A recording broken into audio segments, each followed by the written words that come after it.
কেন্দ্রকে কোণঠাসা করতে কৌশল, সোনিয়ার আমন্ত্রণে ইন্ডিয়া জোটের বৈঠক। আর ইন্ডিয়া বৈঠকে 24 রাজনৈতিক দলের প্রতিনিধিরা ইন্ডিয়া বৈঠকে ভার্চুয়ালি যোগ দিয়েছিলেন অভিষেক বন্দ্যোপাধ্যায়।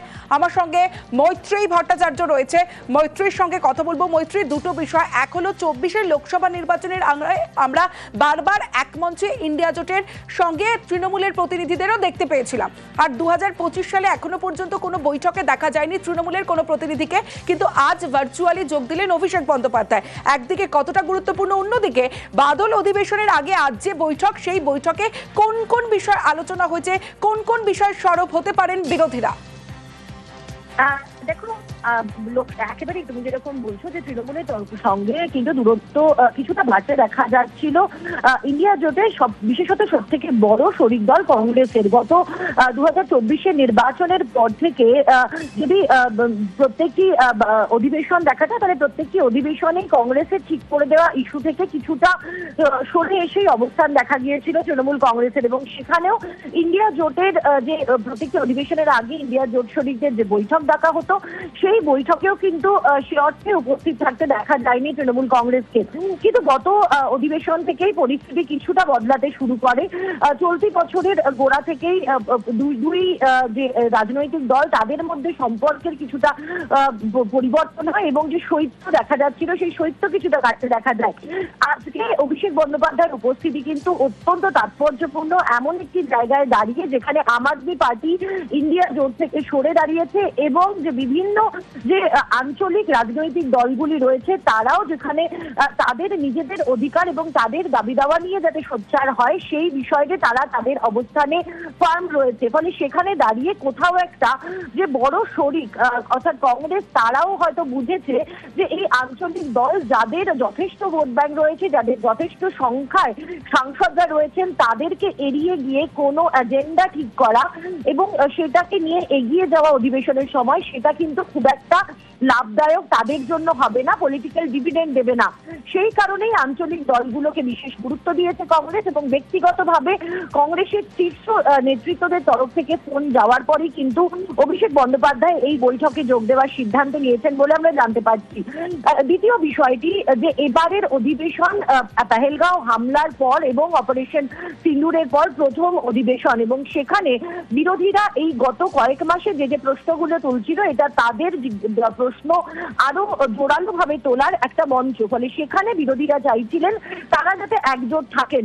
এবং আজকে ইন্ডিয়া ব্লকের যে ভার্চুয়াল বৈঠক হয়েছে, আমরা সূত্র মারফত জানতে পারছি, এবং কংগ্রেসের তরফ থেকেও তাদের প্রমোদ তিওয়ারি, তাদের শীর্ষ নেতা, তিনিও সাংবাদিক সম্মেলন করে বৈঠক চলাকালীনই জানিয়ে দেন যে মূলত 8টি বিষয়কে ফোকাস করে এবারের অধিবেশনে কেন্দ্রকে দিতে চলেছে বিরোধীরা।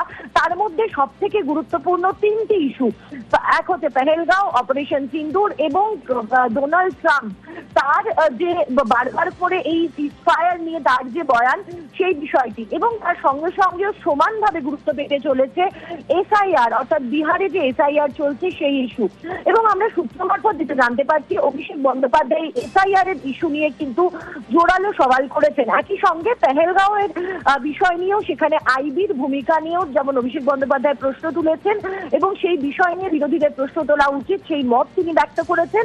তার সঙ্গে সঙ্গে এসআইআর নিয়েও কিন্তু সরব হতে দেখা গিয়েছে অভিষেক বন্দ্যোপাধ্যায়কে। তিনি স্পষ্ট জানিয়েছেন যে তৃণমূলের তরফ থেকে এই যে ভোটার লিস্টে নাম নতুন এই ভুয়ো ভোটারদের বা বাড়তি অতিরিক্ত ভোটার, যেরকম মহারাষ্ট্র বা বিহারের ক্ষেত্রে এখন হয়তো হতে পারে যেরকম অতিরিক্ত ভোটার ঢোকানো হচ্ছিল, সেই বিষয়টি যখন তৃণমূল কংগ্রেস ধরে ফেলে, তখনই এসআইআর করা হচ্ছে, এনআরসির মতো করে এসআইআর, যাতে বৈধ ভোটারদেরকে বাদ দেওয়া হয়। এখানে অভিষেক বন্দ্যোপাধ্যায় খুব স্পেসিফিক্যালি স্কোয়ারের একটি ফর্মুলা বলেছে, যেখানে বিরোধীদের জন্য ইডি এবং শাসক দল নিজের সুবিধার জন্য ইসিআই কে ব্যবহার করছে। এই বিষয়টি তুলে ধরা হয়, এবং এবারের অধিবেশনে এসআইআরও কিন্তু একটা বড় ইস্যু হিসেবে উঠে আসতে চলেছে বিরোধীদের। অন্ততপক্ষে ইন্ডিয়া ব্লক বৈঠকে তেমনটাই সিদ্ধান্ত হয়েছে বলে আমাদের কাছে খবর। বেশ মৈত্রী, मुख्य मुद्दे जो मैंने 8 बताए, ये सब उठने हैं। सबसे पहले हमें पहलगाम, ऑपरेशन सिंदूर उठाना है, बिहार का उठाना है कि ये सरकार का नाम ही भ्रष्टाचारी जनता पार्टी है। तो वो तो जब आएगा मुद्दा, जो भी मुद्दे आएंगे उसमें भ्रष्टाचार रहेगा। भ्रष्टाचार कोई विषय तो नहीं है ऐसा कि हम भ्रष्टाचार पे चर्चा करें। जो मुद्दे होंगे उनमें जो भ्रष्टाचार इन्वॉल्व होगा, अब मैंने इलेक्शन कमीशन का जो भ्रष्टाचार बिहार को लेकर SIR में ही भ्रष्टाचारी तो है, इसे उठाएंगे।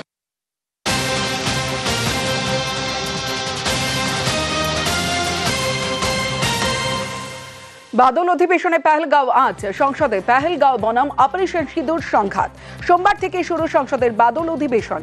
পেহেলগাঁওয়ে জঙ্গি হামলার প্রসঙ্গ তুলতে পারে বিরোধীরা। সরকার পক্ষের ব্রহ্মাস্ত্র অপারেশন সিঁদুরের সাফল্য। অপারেশন সিঁদুরের ক্ষয়ক্ষতি নিয়ে প্রশ্ন বিরোধীদের মুখ বন্ধ করতে CDS এর সঙ্গে বৈঠক। গতকাল বৈঠকে শাহ রাজনাথ সিং, বৈঠকে অজিত ডোভাল, 3 বাহিনীর প্রধান।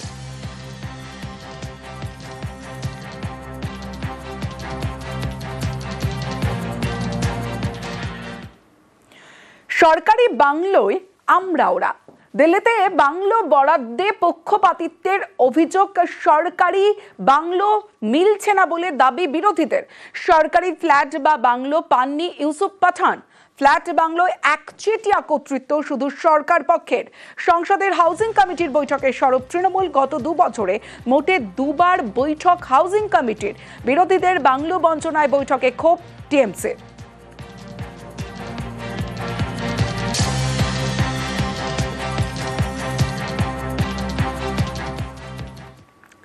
এবার দিলীপের নিশানায় বিজেপির রাজ্য নেতৃত্ব। মোদীর সভায় না থেকে গতকাল দিল্লিতে দিলীপ ঘোষ। আজ কলকাতায় ফিরেই রাজ্য নেতৃত্বকে আক্রমণ করলেন দিলীপ ঘোষ। 21শে জুলাই নিয়েও দিলীপের মন্তব্যে জল্পনা। আমার মনে হলো যে আমি গেলে আমাকে কোথায় রাখা হবে সেটা ঠিক করতে পারছে না, সেজন্য শেষে আমি ঠিক করেছিলাম যাবো না। তারপর মাননীয় সভাপতি ডাকলেন, আমি দিল্লি চলে গেলাম। আপনি বলেছিলেন যে 21 তারিখ চমক থাকবে, মানে এটা কি সেই জল্পনা তৈরি হচ্ছে? 21 তারিখ তো চলে যায়নি এখনো, তো আসুক। এয়ার ইন্ডিয়ার বিমানে ফের বিপত্তি। আকাশে ওড়ার 8 মিনিটেই যান্ত্রিক গোলযোগ। বিমানবন্দরেই ফিরে আসে আন্তর্জাতিক বিমান IX-1110 এবং হায়দ্রাবাদ থেকে ফুকেতে যাচ্ছিল বিমানটি। যাত্রীরা সুরক্ষিত দাবি বিমানবন্দর কর্তৃপক্ষের, কারণ আকাশে ওড়ার 8 মিনিটেই যান্ত্রিক গোলযোগ। বিমানবন্দরেই ফিরে আসে আন্তর্জাতিক বিমান IX-110।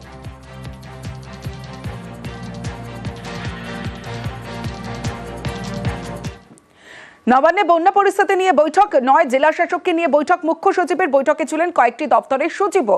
টানা বৃষ্টিতে একাধিক রাস্তার ক্ষতি এবং একাধিক বিষয় বৈঠকে আলোচনা হয়েছে। কি নিয়ে আলোচনা হয়েছে, কি বিষয়ে আলোচনা হলো, কি নির্দেশ হলো, বিস্তারিত জানবো। আমার সঙ্গে সোমরাজ বন্দ্যোপাধ্যায় রয়েছে। সোমরাজ, দেখো, নবান্নে আজ মুখ্য সচিব বৈঠক করেন, যে বৈঠকে 9 জেলা শাসক সহ কয়েকটি দপ্তরের সচিবরা উপস্থিত ছিলেন।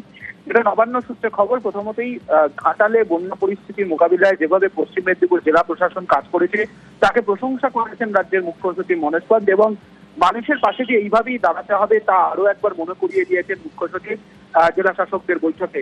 পাশাপাশি বলা হয়েছে আগামী 24 তারিখ থেকে রাজ্যে ফের নিম্নচাপ তৈরি হতে পারে, সেই সম্ভাবনার বার্তা আবহাওয়া দপ্তর থেকে দেওয়া হয়েছে। তাই সেক্ষেত্রে জেলাগুলিকে সতর্ক থাকতে হবে, বিশেষ করে উপকূলবর্তী জেলাগুলি, এবং উপকূলবর্তী জেলাগুলিতে যেখানে নদী বাঁধ মেরামতির প্রয়োজন রয়েছে তা যাতে দ্রুত করা হয় তা নিয়ে সেচ দপ্তরের সচিবকে বিশেষভাবে নির্দেশ দেওয়া হয়েছে। অন্যদিকে এটাও বলা হয়েছে যে প্রয়োজনীয় ত্রাণ সামগ্রী মজুত করে রাখার জন্য।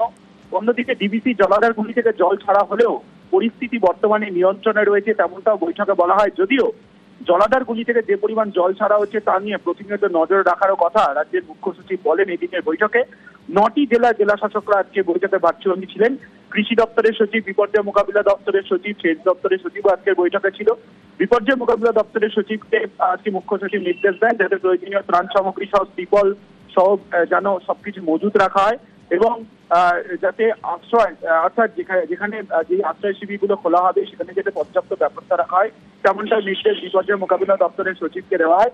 সব মিলিয়ে আজকে প্রায় দীর্ঘ 45 মিনিটের বৈঠক করেন রাজ্যের মুখ্য সচিব মনোজ পন্ত নবান্ন। বেশ।